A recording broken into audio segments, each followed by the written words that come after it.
नमस्कार। हम group theory algebra का टॉपिक की स्टडी इस वीडियो सीरीज में कर रहे हैं। चक्रीय समूह है, अपना करंट टॉपिक है साइक्लिक ग्रुप।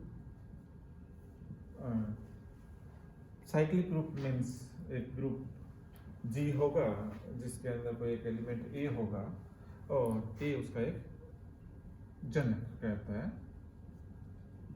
तो उससे हम इसको इस तरह से लिखते हैं, जी इज इक्वल टू ईश्वर। इफ जी इज परिमित, अगर जी फाइनाइट है तो उस केस में हमने ये भी प्रूव किया था कि order of G is equal to order of A. फिर हमने ये भी प्रूव किया था कि जी अगर इनफाइनाइट साइक्लिक ग्रुप है तो उस केस के अंदर जी के दो और केवल दो जनक होते हैं। अगर ए एक जनक है तो ए के अलावा ए इनवर्स भी जी का जनक होगा और यही दो जनक जी के रहेंगे अगर जी अपरिमित है तो। इसके बाद हमने कहा कि एच अगर जी का उपसमूह है तब एच भी चक्रीय होगा, एक साइक्लिक ग्रुप होगा और इसका जो जनक होगा वो ए की पावर एम टाइप का होगा। अगर जी का जनक आपका पास ए है तो उस केस में एच का जनक एच की पावर ए की पावर एम टाइप का एलिमेंट रहेगा, जहां एम न्यूनतम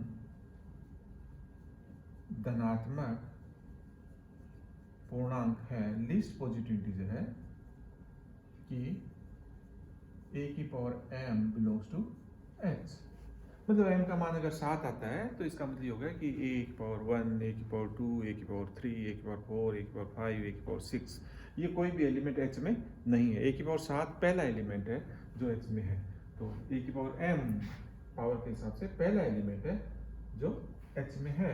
तो उस केस के अंदर ये ए की पावर एम जो एलिमेंट है ये एलिमेंट ही इस एच का जनक रहता है। तो कोई भी समूह अगर चक्रीय है तो उसका उपसमूह भी चक्रीय होता है।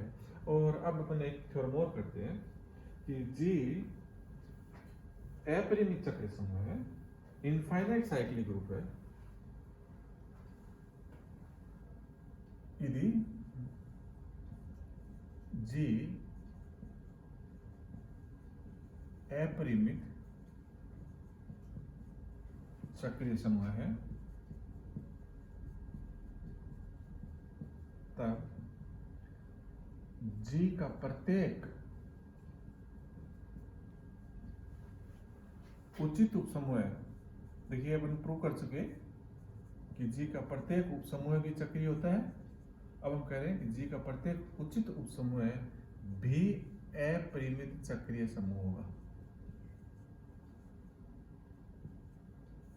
अपरिमित चक्रीय समूह होगा।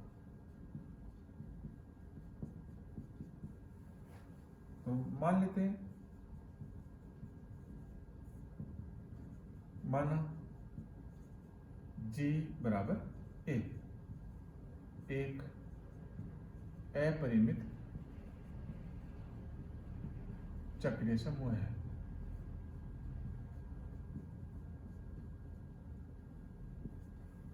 जी को अपने एक इनफाइनाइट साइक्लिक ग्रुप मान लें और एच की पावर एम तथा एच बराबर ए एम जी का एक उचित उपसमूह है।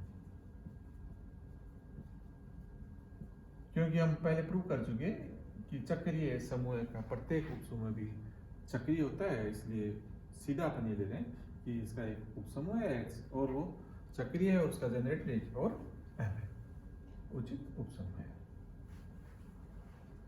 अब यह मान लेते हैं कि संभव हो तो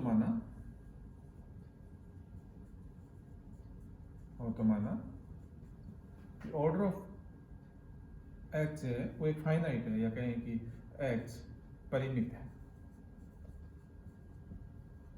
और H परिमित है, इसका मतलब ये मान लिया, माना ऑर्डर ऑफ H बराबर K। अगर ऑर्डर ऑफ H बराबर K है, इसका मतलब ऑर्डर ऑफ इसका जनक जो है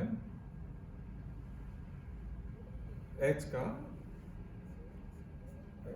सॉरी H की कोटि और इसके जनक की कोटि बराबर होती है, तो ये दोनों बराबर होगा। इसका मतलब ऑर्डर ऑफ A की power m is also K। तो यहाँ से अपने पास आ जाएगा A की पावर m K बराबर E। और इससे ये आ गया कि ऑर्डर ऑफ A परिमित है, परंतु A G का जनक है।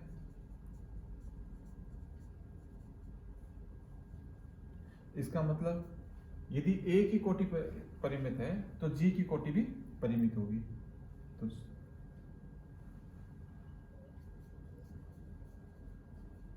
समूह की कोटि, और समूह भी कौन सा, G, समूह की कोटि भी परिमित होगी, जो कि गलत है।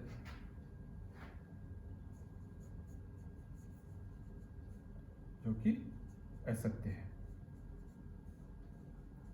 इसका मतलब H को परिमित मानना, परिमित मानना गलत है।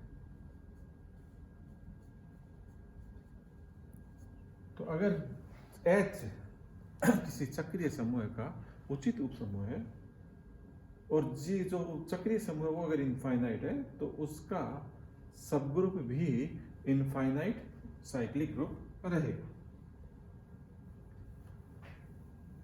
चलिए नेक्स्ट हम करते हैं।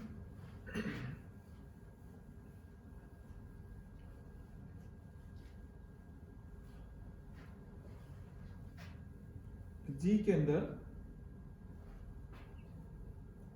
की कोटि और इस जो उपसमूह है कि साइक्लिक ग्रुप में बात कर रहे हैं, उपसमूह की कोटि के अंदर आपस के अंदर क्या रिलेशन रहता है। तो थ्योरम से अपने पास if G is equal to this one, means चक्रीय है, is a cyclic group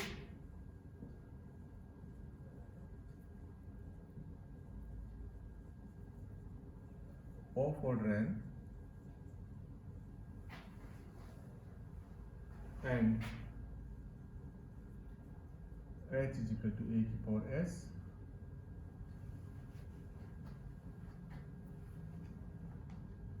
then cyclic group of G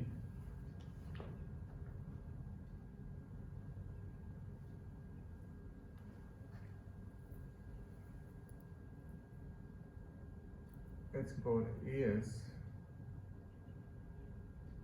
then H is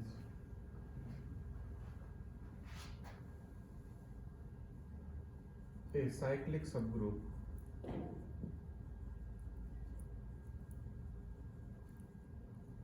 of G of order n D, where D is HC of n and S.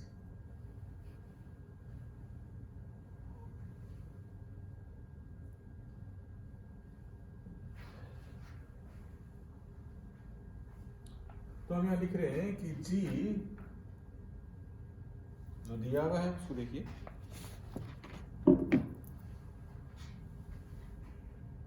G एक चक्रीय समूह है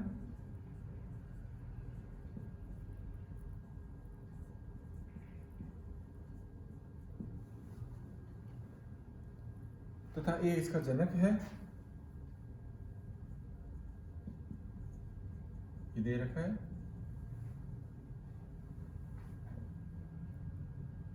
n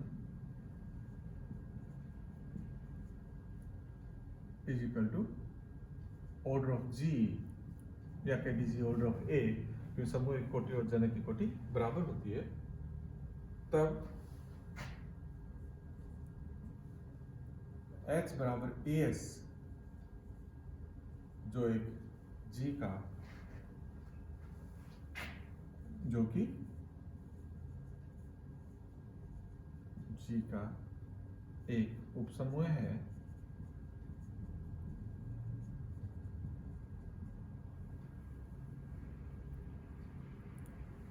जिसकी कोटि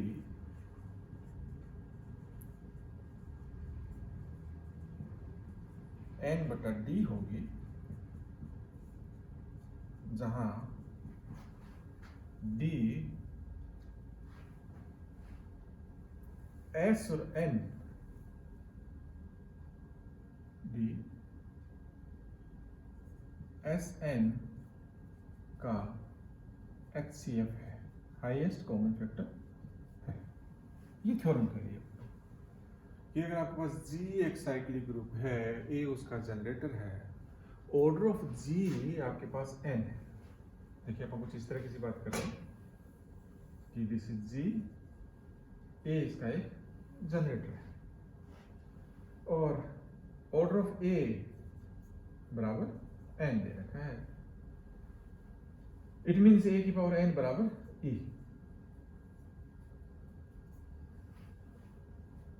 H इसका एक दूसरा सबग्रुप है और उसका जनक A की पावर S है। तो यहां दिया हुआ है अपने पास G इज इक्वल टू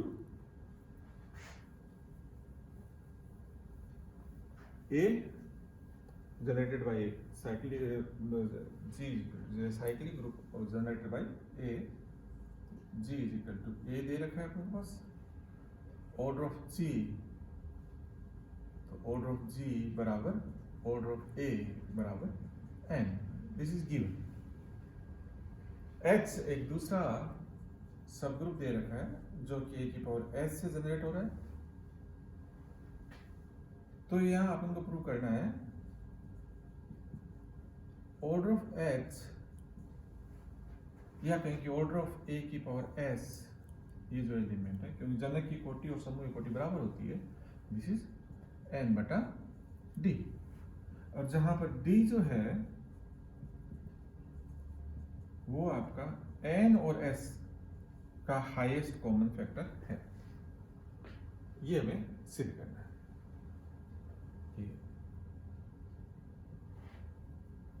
ये तब आएगा यहाँ,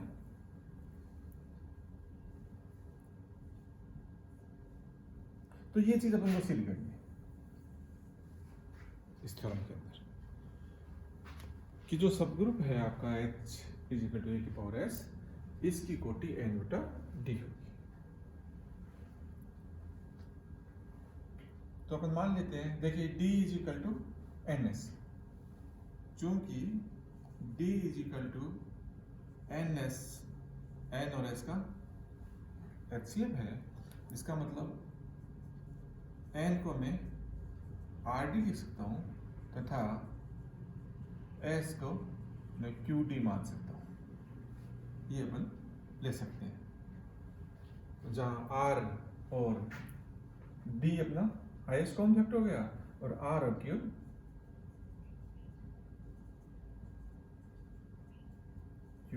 परस्पर अभाज्य नंबर है, रिलेटिव प्राइम है, क्योंकि d हाईएस्ट कॉमन फैक्टर है तो d सबसे बड़ा फैक्टर होगा n और s के अंदर, और r और q जो ये दो क्वांटिटी है ये परस्पर अभाज्य नंबर रहेंगे। हमें सिद्ध करना है कि ऑर्डर ऑफ a की power s is equal to n upon d, means order of a की power s is equal to r, n upon d means r। तो अपन को सीधे यहां करना है,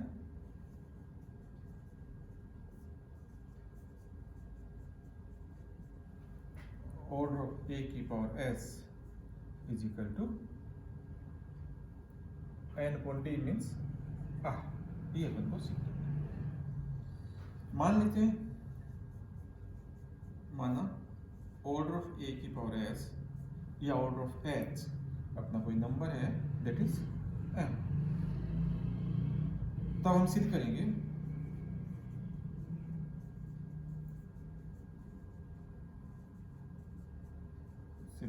कि m बराबर r,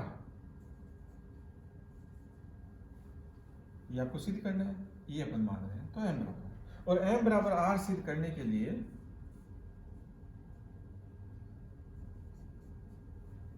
अपन ये सिद्ध कर सकते हैं कि m का भाग r में लगता है तथा r का भाग m में लगता है। अगर ये दोनों चीजें अपन सिद्ध कर देते हैं तो m और r बराबर होगा। ये जो symbol is m divides r, m r को डिवाइड करता है या m का भाग r में लगता है। m अपॉन r से मतलब नहीं है यहाँ पर, इसका ध्यान रखना। तो एक बार हम कहते हैं कि m का भाग r में लगता है, दूसरी बार कहते हैं r का भाग m में लगता है, इसका मतलब m और r बराबर है। ये अपन यहाँ सिद्ध करेंगे।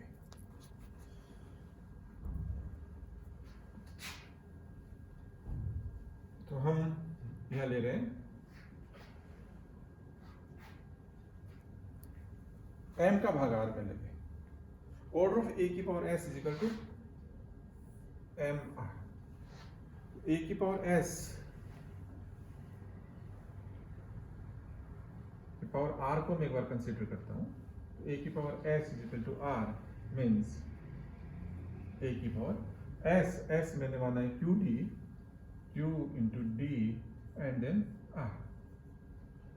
इसको मैं लिख सकता हूं a की पावर r d और q को बाहर कर दिया, r d is nothing but n, a की power n q and a की power n is equal to e। अपन शुरू फोकस ले इस पे कि order of a is equal to n है, इसका मतलब a की पावर n आपका e होता है, तो that is nothing but e की power q and this one is e। तो इस a की पावर s के ऊपर अगर पावर r लगाते हैं तो e आ रहा है, इसका मतलब ऑर्डर जो ये जो r जो है ये इस a की पावर s ये जो भी है उसका ऑर्डर है या उस ऑर्डर का गुणज है। तो इसका मतलब इसका जो भी ऑर्डर है उसका भाग इस r में लगेगा, और a की पावर s का अपन ने ऑर्डर क्या बना है, a की पावर s का ऑर्डर m बना हुआ है। इसका मतलब ये हो गया कि m का भाग r में लगता है। दिस इंप्लाइज m r को डिवाइड करता है। अब हम सिद्ध करेंगे कि r डिवाइड्स m, कि r का भाग भी m में लगता है। तो चलिए r डिवाइड्स m अपन को सिद्ध करना है, और r डिवाइड्स m सिद्ध करने के लिए हम लेते हैं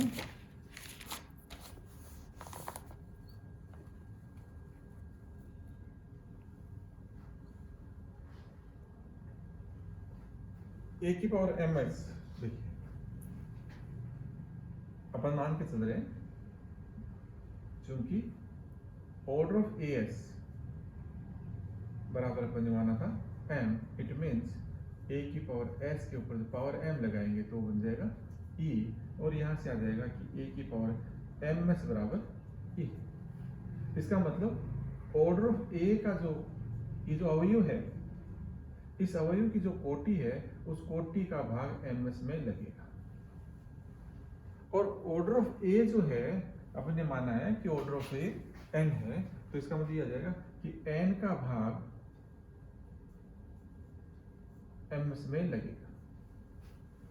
अब n क्या है अपने पास, rd, और rd का भाग लग रहा है m, और यहाँ है अपने पास s is equal to qd। तो इससे अपने पास रिजल्ट आ जाएगा, d तो कॉमन है अपने पास, तो r का भाग mq में लग रहा है। परंतु अपन को पता है कि दो नंबर आपस में प्राइम थे, और दो प्राइम थे, r और q परस्पर प्राइम है। तो r और q प्राइम है, तो r और q का जो HCF है वो एक है। r और q प्राइम रिलेटिव प्राइम है, सापेक्ष अभाज्य है, तो सबसे बड़ा कॉमन फैक्टर इनका 1 है। तो r का भाग, अब r का भाग mq में लग रहा है, तो इससे ये आ जाएगा कि r का भाग जो है वो q में नहीं लगता, तो फिर r का भाग m में लगता है। तो एक बार अपन प्रूव कर चुके कि m का भाग r में लगता है, एक बार हम कह रहे हैं r का भाग m में लगता है। तो ये अगर एक नंबर है, ये अगर मेरा 2 है, तो 1 व 2 से r बराबर m, और ये अपन को प्रूव करना था कि m बराबर r, और m r क्या चीज है, r is nothing but the n बटा d। तो इस अवयव की कोटि में अगर m मान लेता हूं, तो वो जो m है ऑर्डर ऑफ a की पावर s m है, वो m r के बराबर है, और r यहां से मेरे पास आ रहा है कि r is equal to n बटा d। तो अगर g आपके पास साइक्लिक ग्रुप है और g के बाद के अंदर कोई भी आप g का अवयव उठाते हैं, g का अपन ये इसका जनक है, और कोई आप दूसरा अवयव उठाया a की पावर 3, तो अब इस a की पावर 3 से जनरेट होने वाला जो ग्रुप रहेगा, क्योंकि ये इसका उचित उपसमूह रहेगा, h बराबर a की पावर 3 एक उचित उपसमूह रहेगा नहीं कहेंगे, लेकिन इस g का एक उपसमूह रहेगा, और इस a की पावर 3 की जो कोटि है वो क्या रहेगी, अब ये अपन को निकालना है।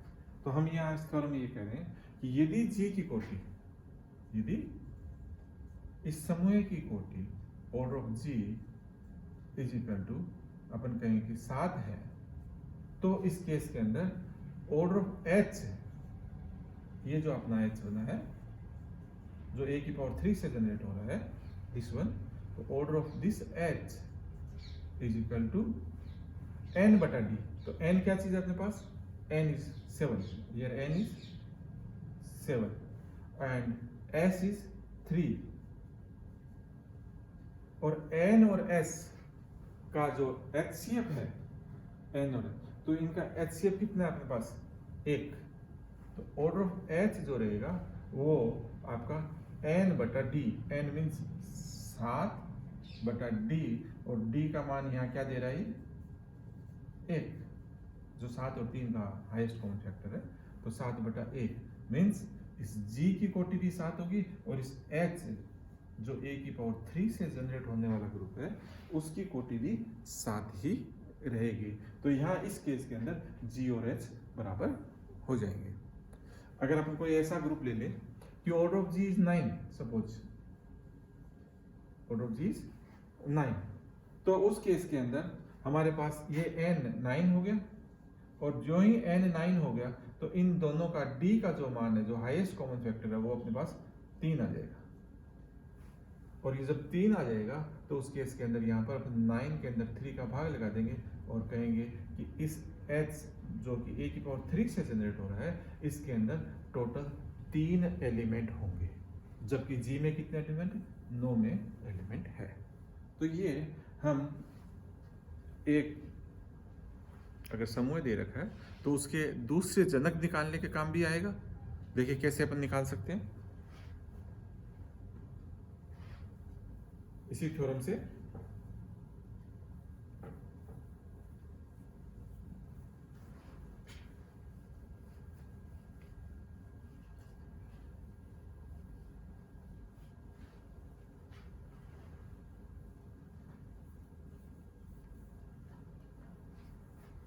सपोज कीजिए कि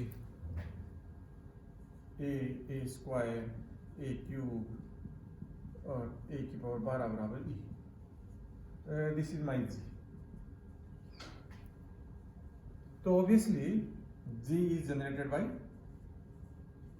a, और मैं अगर a स्क्वायर लूं इसका एलिमेंट,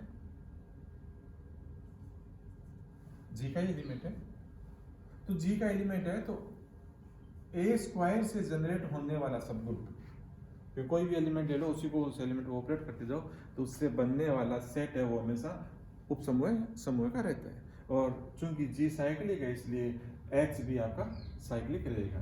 तो हम कह रहे हैं कि h is generated by a square.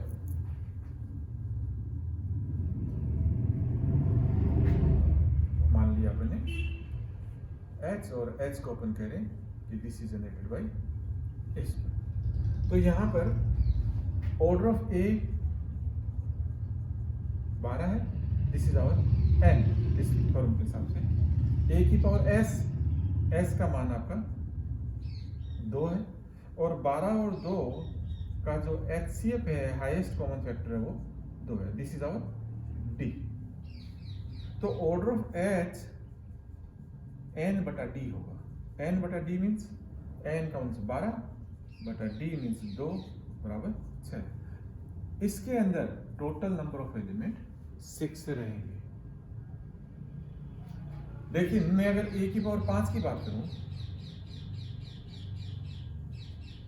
चलिए H1 बना देता हूं इसको, a की पावर 5, a की पावर 5 ही जी में है, तो a की पावर 5 इसकी कोटि क्या रहेगी?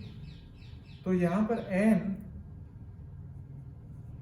ऑर्डर ऑफ H1, n तो अपना ये वही है 12 बटा d, 5 और 12 का HCF 1 मीन्स 12। तो ऑर्डर ऑफ H1 बराबर ऑर्डर ऑफ G, कि इस H1 के अंदर उतने ही अवयव है जितने G में है, तो इसलिए G और H1 बराबर होंगे।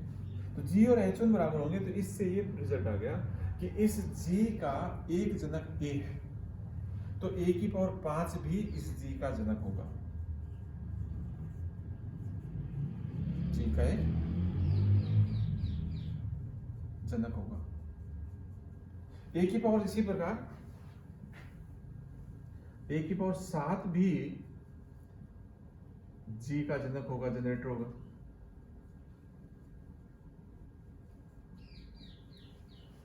A की पावर 8 नहीं हो सकता, क्योंकि 8 और 12 का HCF 4 होता है, तो 12 बटा 4, तो H के अंदर एलिमेंट A की पावर 8 अगर जनक ले लेते हैं तो अपने पास 3 एलिमेंट मिलेंगे। A की पावर 9 जनक नहीं हो सकता है, A की पावर 11 एक और होगा जो G का जनक होगा। तो यहाँ अपन ये देख रहे हैं कि G जो A से जनरेट हो रहा है वो A 5 से भी जनरेट हो रहा है, वो आपका A 7 से भी जनरेट हो रहा है, वो आपका A 11 से भी जनरेट हो रहा है। इस ग्रुप के लिए बात कर रहे हैं अपन। तो जो ये इस ऑर्डर A की जो नंबर आया है, दिस इज n, वो सारे के सारे पूर्णांक नंबर जो इसके सापेक्ष अभाज्य है। तो इस 12 के सापेक्ष अभाज्य कौन कौन से हो रहे हैं? क्योंकि उसी से हमारे पास इस D का मान 1 आएगा, जो हाईएस्ट कॉमन फैक्टर। तो 12 के अभाज्य नंबर कौन कौन से हो जाते हैं? 5, 7 और 11। तो A की पावर 5, A की पावर 7, A की पावर 11, ये 3 एक्स्ट्रा जनरेटर रहेंगे। अगर एक जनरेटर A है तो ये तीनों भी आपके जनरेटर रहेंगे। Thank you.